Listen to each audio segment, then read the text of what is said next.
Good morning to all of you. Today we are discuss solution of system of linear equation.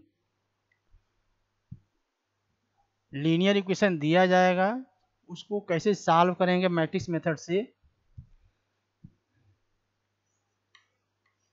Solution of system of linear equation.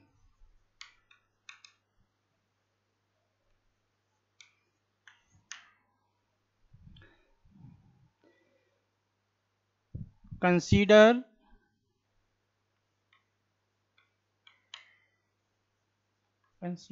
the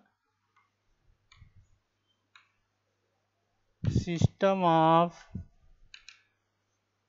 linear equations are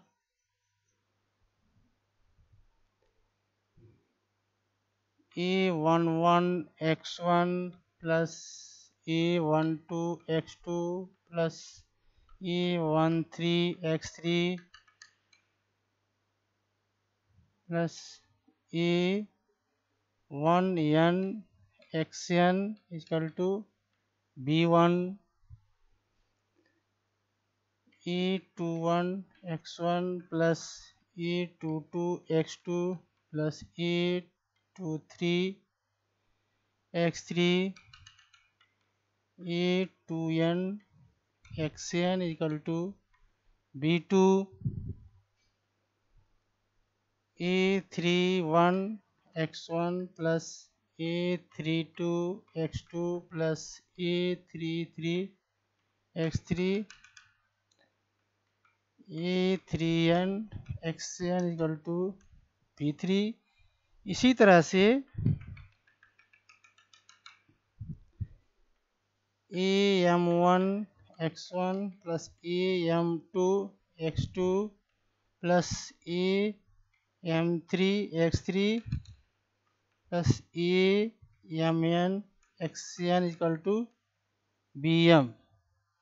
ये जो है system of linear equation दिया गया है.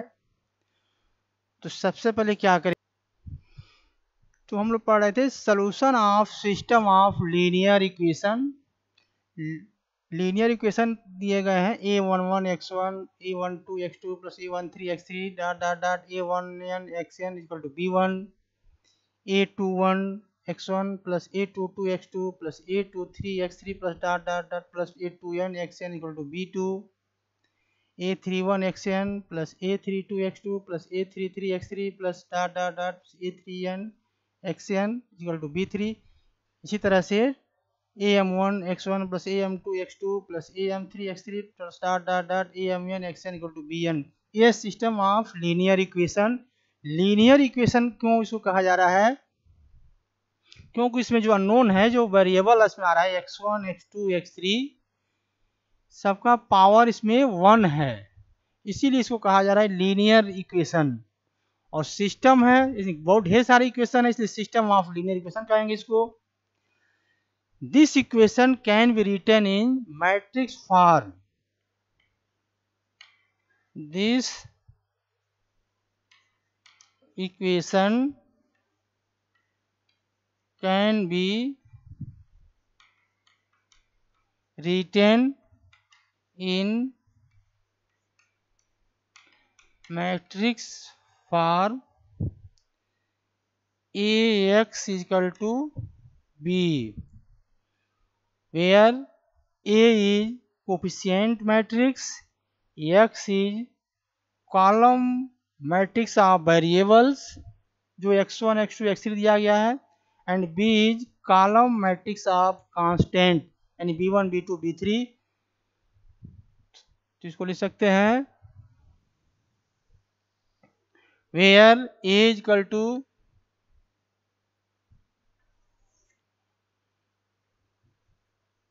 where A is equal to a11 a12 a12 a13 a1n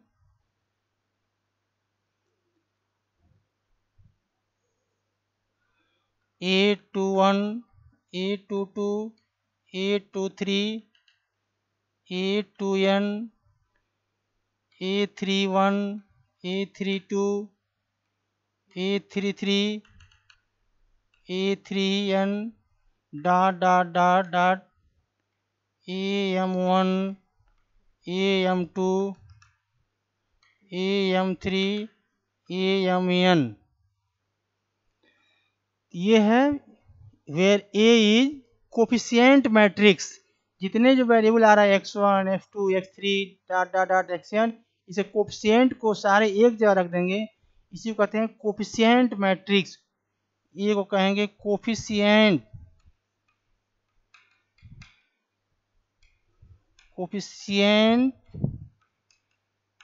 matrix and x is called column matrix of variables and x is equal to x1, x2, x3 dot dot dot xn। इसको कहेंगे column matrix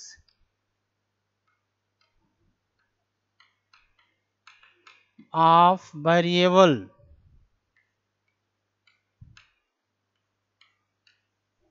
variables मतलब x1, x2, x3 and b is called column matrix of constant and b1, b2, b3, bm। इसको कहेंगे column matrix of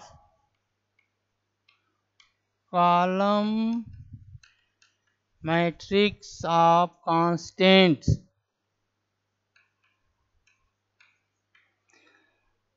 तो दिए गए linear equation को हम लिख सकते हैं मैट्रिक्स फॉर्म में ax equal to b where a is coefficient matrix. सारे x1, x2 के कोफिशिएंट को एक जगह रख दिया गया and x is called column matrix of variable x1, x2, x3 dot dot dot xn and b is called column matrix of constants b1, b2, b3 dot dot dot bm।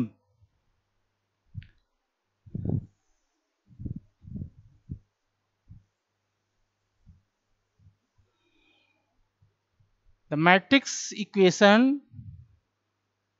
ax is equal to b is called non-homogeneous linear equation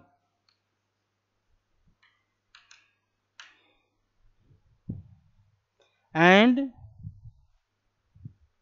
ax is equal to 0 is called homogeneous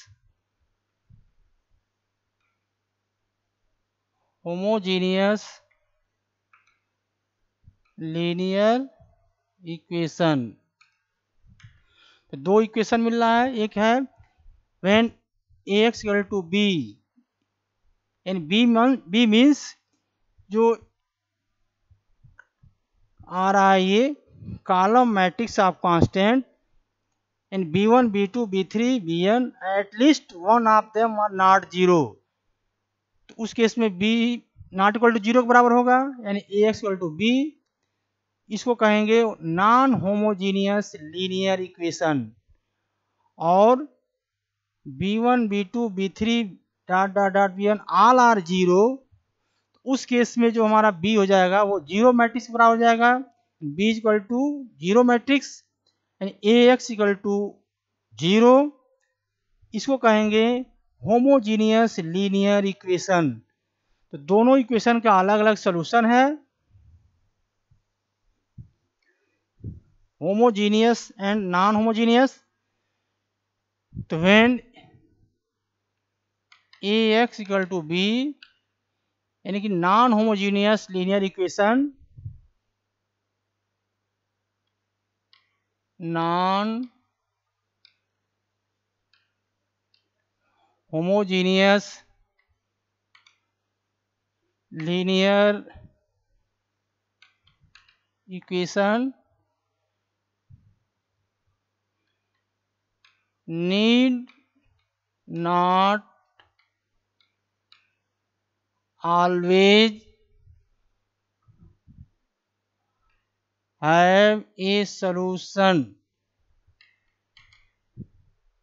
यानी कि non homogeneous linear equation यानी X और B है तो need not have always solution, कोई आवश्यक नहीं है कि जो नॉन होमोजीनियस लीनियर इक्वेशन है उसका सोल्यूशन हमेशा ही निकलेगा। It may be no solution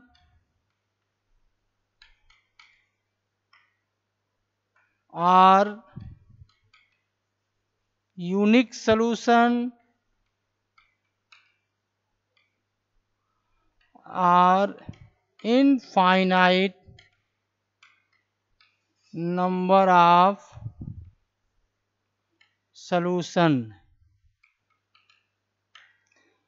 इसका मतलब है कि अगर homogeneous non homogeneous linear equation है यानी कि ax इक्वल टू b के फॉर्म में है तो इसको कहेंगे non homogeneous linear equation.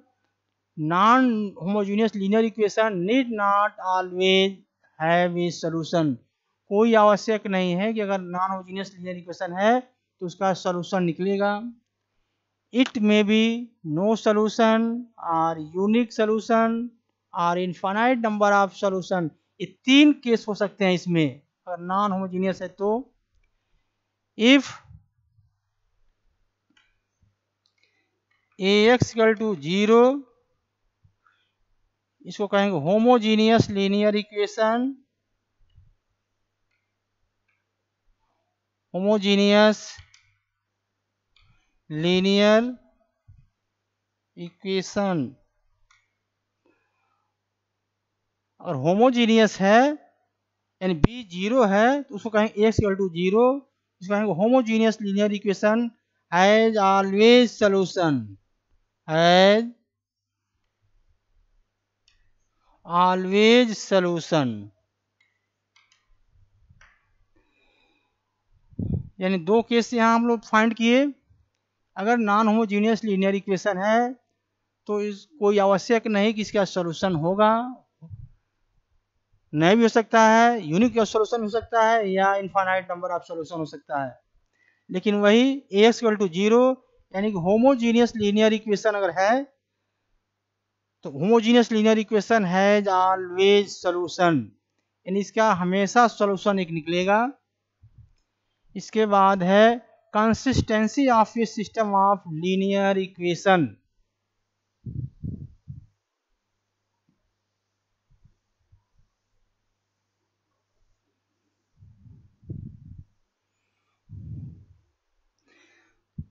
Consistency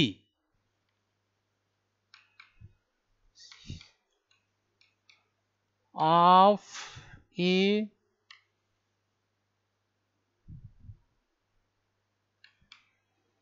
system of linear equation. कब जो है system of linear equation consistent होगा, कब कंसिस्टेंट नहीं होगा। अभी इसके पहले हम बता रहे थे कि ए कोफिशिएंट मैट्रिक्स है, B column matrix of constant, X जो है कॉलम मैट्रिक्स ऑफ वेरिएबल। इसमें कंसिस्टेंसी जब हम चेक करेंगे उसके लिए एक मैट्रिक्स हम बनाएंगे सी, जो लिखते हैं इसको ए और बी दोनों को एक साथ ले लेंगे। ए क्या है, ये था हमारा कोफिशिएंट मैट्रिक्स और बी था constant matrix, column matrix of constant. तो इन दोनों को एक साथ ले लेंगे यानी A11 A12 A13 A1n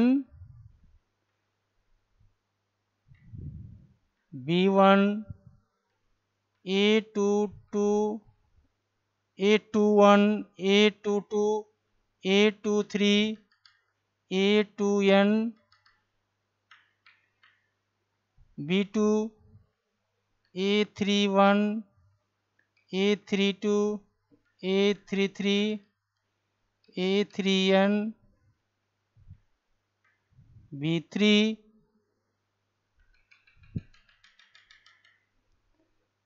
AM1 AM2 AM3 dot AMN।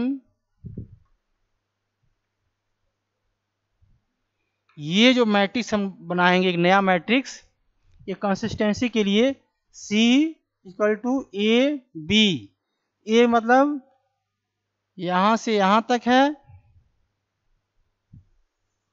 जिसको कहेंगे कोफिशिएंट मैट्रिक्स, और इसी में B को ऐड कर देंगे तो पूरा जब मिला देंगे तो ये C हो जाएगा। इसी C को हम कहते हैं ऑगमेंटेड मैट्रिक्स। इस C को कहते हैं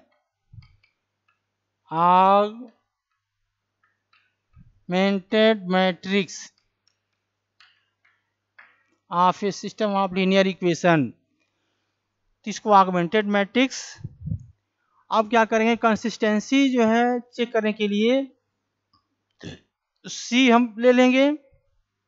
C में दो मैट्रिक्स है, यहां से लेकर के यहां तक A है, और ये पूरा ले लेंगे तो C, यानी A और B को एक साथ मिला लेंगे तो C होगा, जिसको कहेंगे ऑगमेंटेड मैट्रिक्स।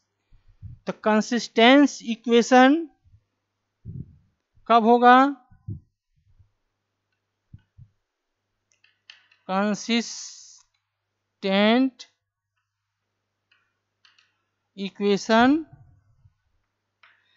जब रैंक ऑफ ए, यहां तक rank of A is equal to rank of C, यानी rank of A equal to rank of C. Rank of A यानी ए वाले मैट्रिक्स का रैंक निकालेंगे, और बी जब ले लेंगे पूरे एक साथ उसको सी कहेंगे, उस सी का भी चेक कर लेंगे। अगर दोनों का रैंक बराबर है तो कहेंगे सिस्टम इज कंसिस्टेंट। तो कंसिस्टेंट में दो केस होता है, पहला है यूनिक सॉल्यूशन, दूसरा है इनफाइनाइट नंबर ऑफ सॉल्यूशन। तो कब यूनिक सॉल्यूशन होगा, कब इनफाइनाइट नंबर ऑफ सॉल्यूशन होगा।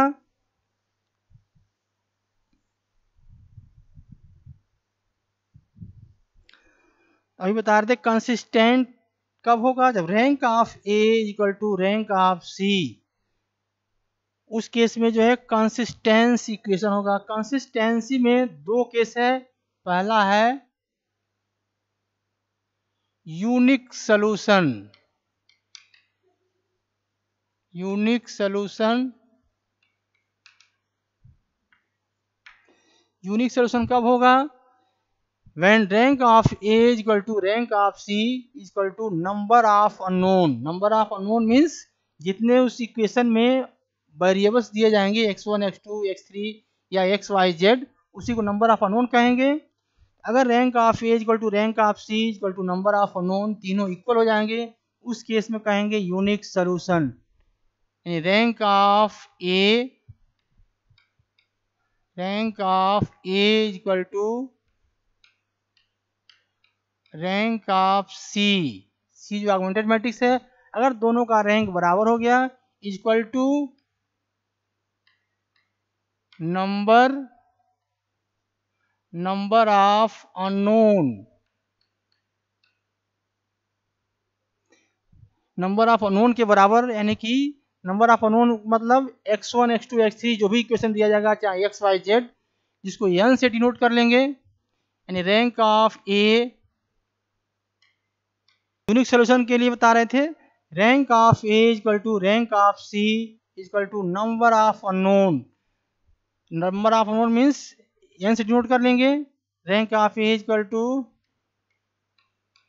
Rank of C equal to n। Number of unknown को n से डिनोट करेंगे।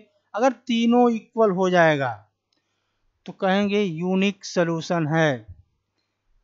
इसमें दूसरा केस है infinite number of solution, infinite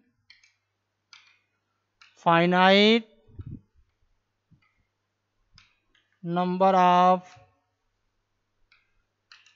solutions.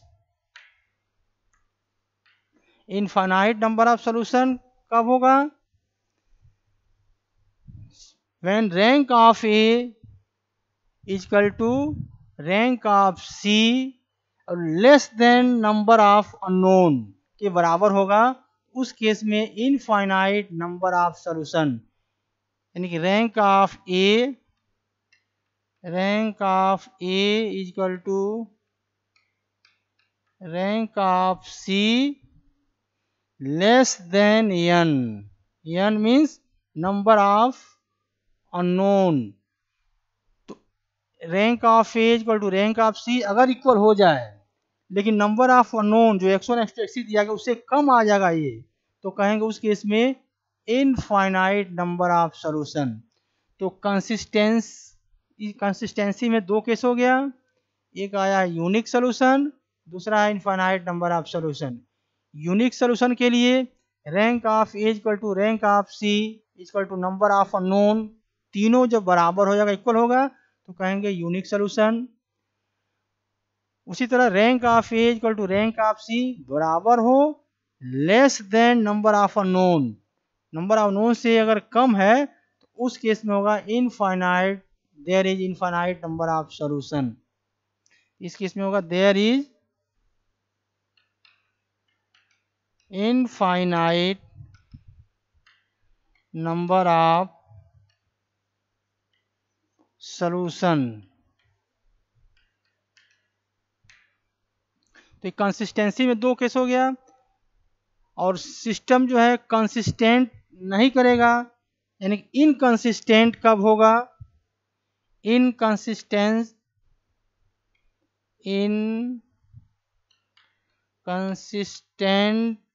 Equation, system जो है इनकंसिस्टेंट कब होगा? When rank of A not equal to rank of C, when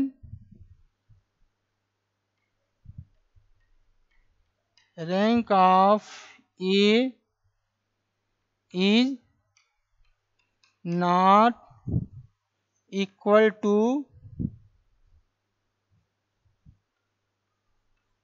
rank of C, that is rank of A not equal to rank of C। Rank of A not equal to rank of C अगर equal नहीं होगा तो system जो है inconsistent, इस case में there is no solution.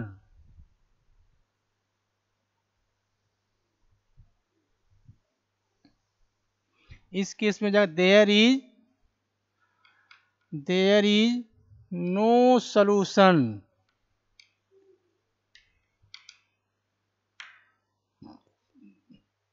तो consistency of A system of linear equation में तीन केस हम देखे हैं। अगर पहला है कंसिस्टेंट होगा तो उस केस में दो सॉल्यूशन है, यूनिक सॉल्यूशन, दूसरा है इनफाइनाइट नंबर ऑफ सॉल्यूशन। अगर rank of A equal to rank of C equal हो गया तो कंसिस्टेंट। कंसिस्टेंट में भी दो केस, पहला unique solution, rank of A equal to rank of C equal to number of unknown के बराबर हो जाएगा तो यूनिक सॉल्यूशन। अब rank of A equal to rank of C less than number of unknown, उस case में infinite number of solution. और inconsistent solution, consistent solution के लिए when rank of A not equal to rank of C, rank of A not equal to rank of C, उस case में inconsistent solution होगा इसका, यानी कि inconsistent equation, there is no solution. इसके बाद हम लोग अब एग्जाम्पल से क्वेश्चन से चेक करेंगे कि कब कंसिस्टेंट होगा कब इनकंसिस्टेंट होगा। तो अभी तक हम लोग पढ़े जो है कब सिस्टम कंसिस्टेंट हो रहा है, कब सिस्टम जो है इनकंसिस्टेंट हो रहा है, कब unique solution, infinite number of solution and no solution. अब इसी चीज को हम लोग एग्जाम्पल या क्वेश्चन से चेक करेंगे कब सिस्टम कंसिस्टेंट हो रहा है, कब इनकंसिस्टेंट हो रहा है। तो क्वेश्चन है so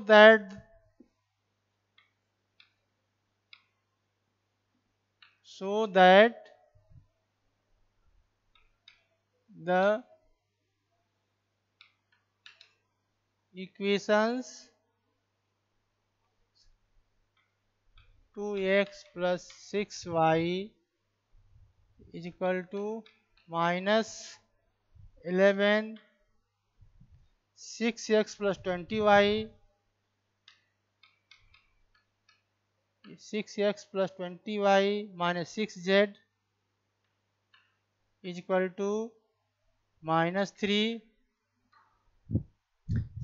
6y minus 18z 6y minus 18z is equal to minus 1 are not consistent, are not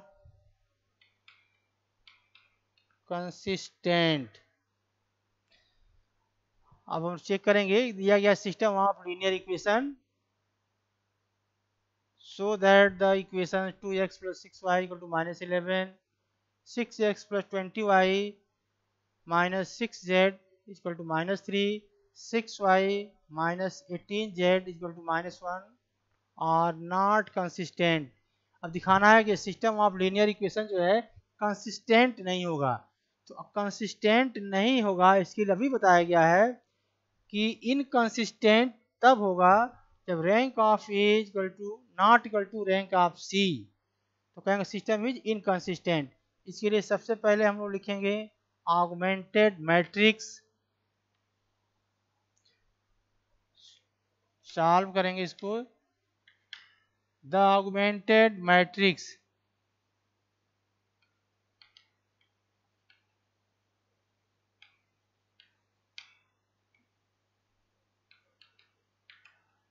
augmented matrix को सी से डिनोट किया गया है। इसको लिख सकते हैं ए और बी दोनों रहेंगे मैट्रिक्स इसमें।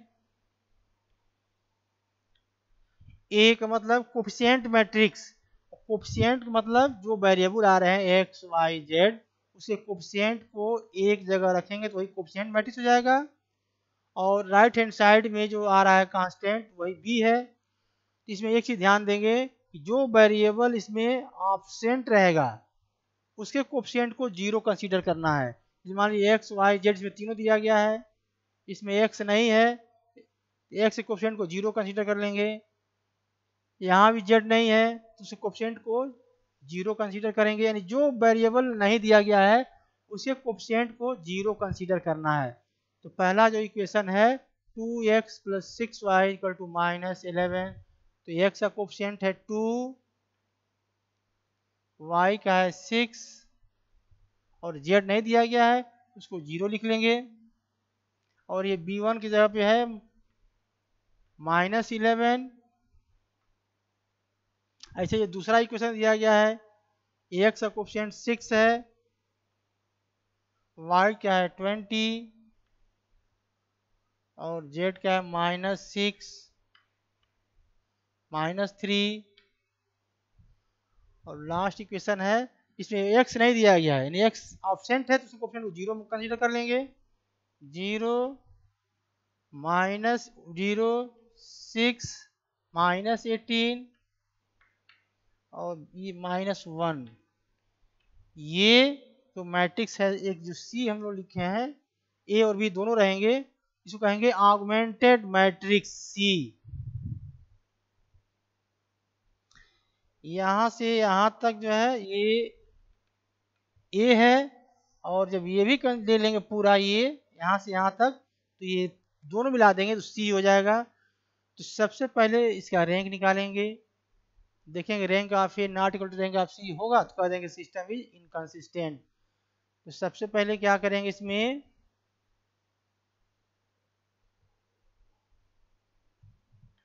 रैंक के लिए इसमें जो प्रिंसिपल डायगोनल के बिलो के एलिमेंट को जीरो करेंगे, ट्रायंगुलर फॉर्म से हम रैंक निकालेंगे इसका। तो जो नया मैट्रिक्स मिलेगा उसको इक्विवेलेंट होगा, ये इक्विवेलेंट टू तो इसको लिख सकते हैं इस प्रिंसिपल डायगोनल के बिलो के एलिमेंट को जीरो करना है, तो जीरो है, इसको जीरो करना है। यही लिख सकते हैं R2 tends to R2 minus 3R1, R2 tends to R2 minus 3R1, तो यानी R1 और R3 वही सेम रहेगा। R1 यानी 2 6 0 माइनस 11, R2 चेंज हो रहा है, R2 का मतलब R2 minus 3R1, R2 minus 3, तो 6 minus 6 0, R2 minus 3, 20 minus 18 2, R2 minus 3 यानी कि माइनस 6, R2 माइनस 3, तो माइनस 3 प्लस 3, 11 3 33 माइनस 3 यानी 30, और R3 सेम यही रह जाएगा 0 6 माइनस 18 माइनस 1।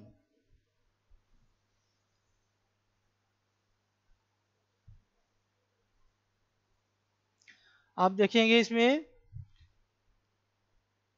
फर्स्ट रो का फर्स्ट एलिमेंट के नीचे ये दोनों जीरो हो गया।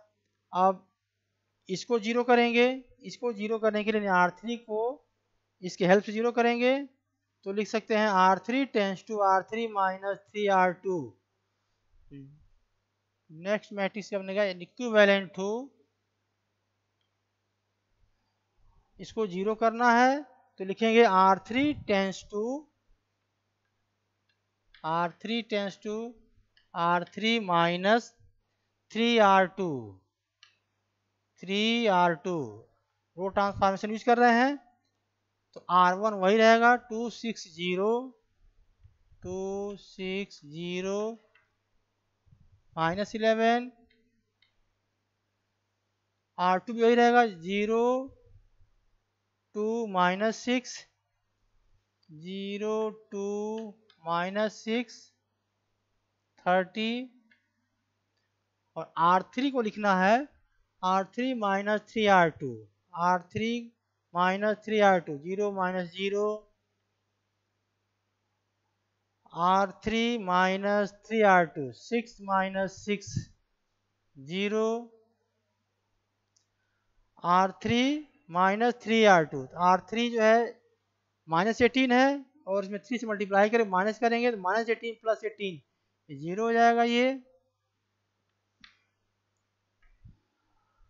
R3 minus 3R2 minus 1 minus 3R2 90 minus 91 minus 91, ये हमारा ट्रायंगुलर फॉर्म में बदल गया ये। अब देखेंगे रैंक इसका ए और सी इसमें दोनों है, ए और सी, ए के लिए देखेंगे रैंक जो है इसमें ये यहाँ से यहाँ तक जो है ए का रैंक होगा, और पूरा जब ले लेंगे ये यहाँ से यहाँ तक तो ये सी का रैंक हो जाएगा। तो रैंक के लिए क्या करते हैं, number of non zero rose, number of non zero रोज वही रैंक होगा। तो ए मैट्रिक्स जो है यहाँ से यहाँ तक जो ए मैट्रिक्स है इसमें 2 नॉन जीरो रो है, तो rank of A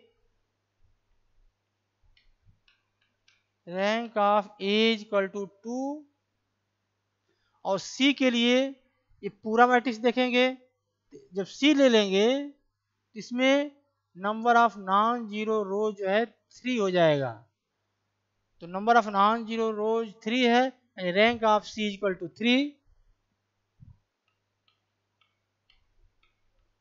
rank of C is equal to 3, तो rank of A is equal to rank of A is equal to 2 and rank of C is equal to 3। C के लिए पूरा देखेंगे ये, तो ये एक नॉन जीरो है, ये दूसरा नॉन जीरो है, इसमें भी सब तीनों जीरो, लेकिन एक नॉन जीरो नंबर आ गया, यानी नॉन जीरो ये भी होगा। तो rank of A equal to 2, rank of C equal to 3, therefore rank of A not equal to rank of C. इसको रैंक ऑफ ए पढ़ते हैं। Hence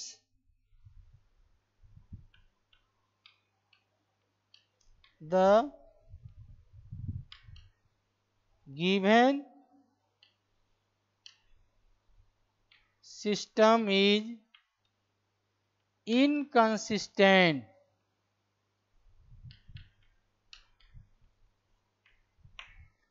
Hence the given system is inconsistent. क्योंकि rank of A not equal to rank of C, और यही जब दोनों का rank बराबर हो जाता और नंबर ऑफ अननोन के बराबर है तो कंसिस्टेंस होता है।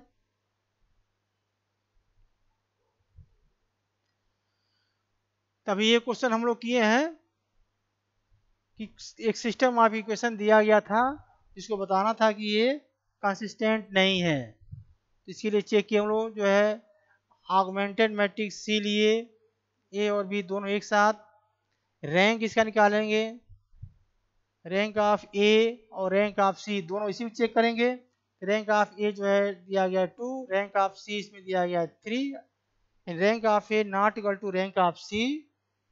इसका मतलब सिस्टम जो है कंसिस्टेंट नहीं है। और अब नेक्स्ट क्वेश्चन हम लोग देखेंगे कि कोई सिस्टम जो है कंसिस्टेंट होगा तो उसका सॉल्यूशन कैसे निकालेंगे। सिस्टम कंसिस्टेंट के लिए rank of A equal to rank of C अगर हो जाएगा और नंबर ऑफ नोन के बराबर होगा तो कहेंगे सिस्टम इज इनकंसिस्टेंट। और कंसिस्टेंट है तो rank of A equal to rank of C equal to number of known, इसका मतलब यूनिक सॉल्यूशन।